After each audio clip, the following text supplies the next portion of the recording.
ғылыми дәрежеге қосалқы, қосымша жалақы қосылады, және лауазымға, мысалы профессор, қауымдастырылған профессор, оқытушы, аға оқытушы осылай қосылып тұрады.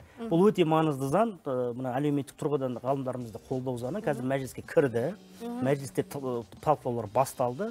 Сондықтан ғылыми қауымдастықты да осы заң жобасын қолдауға шақырамын. Екінші сұрағымыз, біз президенттің тапсырмасымен осыдан 3 жыл бұрын 500 ғылыми тағылымдама бағдарламасы жарияланды. Қазір енді ғалымдар естіп жатыр. Бірінші, екінші жылы былай кішкене тоқтап тұрды. Бірақ былтыр біз 400-500-ге жуық адамды жинадық. Қазір ақырындап тануға бастады ғалымдар. Керемет мүмкіндік. Біздің мақсатымыз осы келесі 5-6 жылдың ішінде негізгі біздің жас, орта буын ғалымдарымызды осы бағдарлама арқылы шетелге жіберіп алу. 500 жылына. Бағдарлама қалай іліксе болады? Ол өте оңай.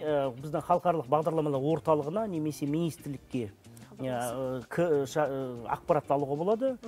Жыл сайын бізде 2-3 лекпен конкурс өткіземіз. Сол конкурсқа тапсырасыз. Конкурс дәл болашақ бағдарламасының тура сол процедурасы. Сараптама комиссиясымен сұхбат өткіземіз. Ғалымдардың не үшін бар жатқаның, ең маңыздысы нақты ғылыми бір мақсат болу керек. Мен бір жылда осы атақты зертханаға барып, осындай зерттеулер жасап.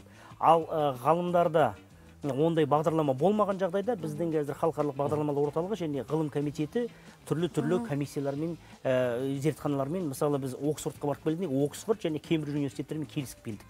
Осы ғылыми тағылымдамаға жібереміз деп. Сондықтан қолдана беріңіздер, бұл өте керемет мүмкіндік.